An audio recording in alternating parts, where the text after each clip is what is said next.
عندك قطعة من الفراخ العيال غضبانين عليها وهتنشف عندك في التلاجة ومش عايزينها. تعالى هنعمل بيها وصفة حلوة قوي قوي، هتخلي ولادك ياكلوها فورا، وخصوصا ان هما بيحبوا الوصفة دي. هنعمل النهاردة لانشون بالفراخ بطريقة بسيطة وسهلة ولذيذة، وكمان مش مكلفة خالص. نسمي الله ونصلي على الحبيب، وما تنسوش لايك واشتراك في القناة ولايك ومتابعة على صفحتي على الفيسبوك. ولو مرة اشوف قناتي انا اسمي سما عمر. اول حاجة كده معايا كده كوباية ونص من الشوربة، بس تكون سخنة. تمام كده، كوباية ونص من الشوربة، طبعا تكون شوربة الفراخ.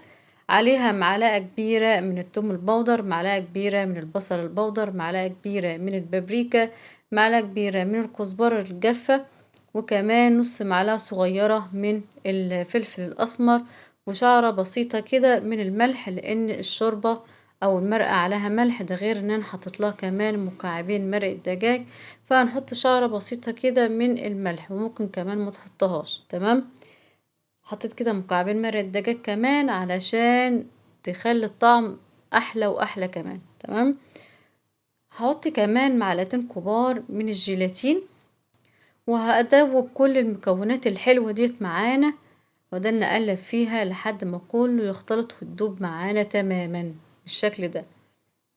واهم حاجة ان الجيلاتين كمان لازم يدوب معانا مع التوابل.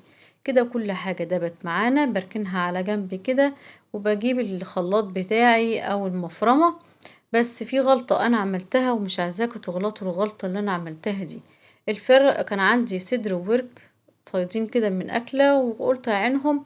كنت في نيتي اعملهم مكرونة بالبشاميل، فجيت غيرت رأيي قلت لا، هعمل بيهم لانشون.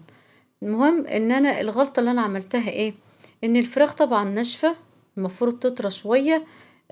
فانا نسيت الوضع ده، او نسيت الحركة دي، وقلت اضربها على طول واحط عليها الشوربة اللي عليها توابل بالجيلاتين.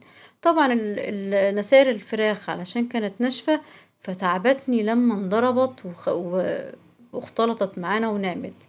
فانتوا عشان ما يحصلكوش الموقف اللي انا عملته ده، هجيب ايه، اجيب كوباية كده من الشوربة بتاعتي، واحطها في الفراخ بتاعتي بعد ما نضفتها ونسترتها كده وقطعتها، واحطها على نار بوتاجاز تاخد قلبتين تلاتة لحد ما تشرب الشوربة، وابص الاقي الفراخ بتاعتي طريت جدا جدا وقربت تنهري.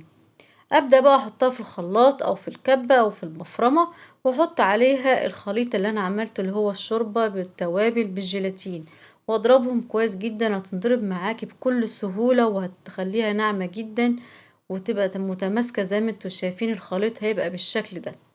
تمام، بعد كده بتجيبي بقى قوالب، بتجيبي علب، بتجيبي اي حاجة عندك عايزة تحط فيها الخليط ده.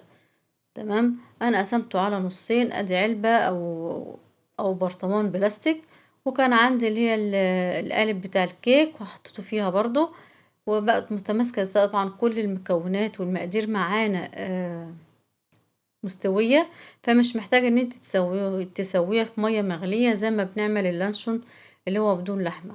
تمام، ده مستوي مش محتاج حاجة. كل الحكاية انك هتحطيها في التلاجة من 4 ل5 ساعات تتماسك معانا. بس مجرد ما تتماسك معانا وتبقى بالشكل الحلو ده، شايفين القالب طالع كده متساوي وجميل ولذيذ وعامل زي المسطرة بالظبط.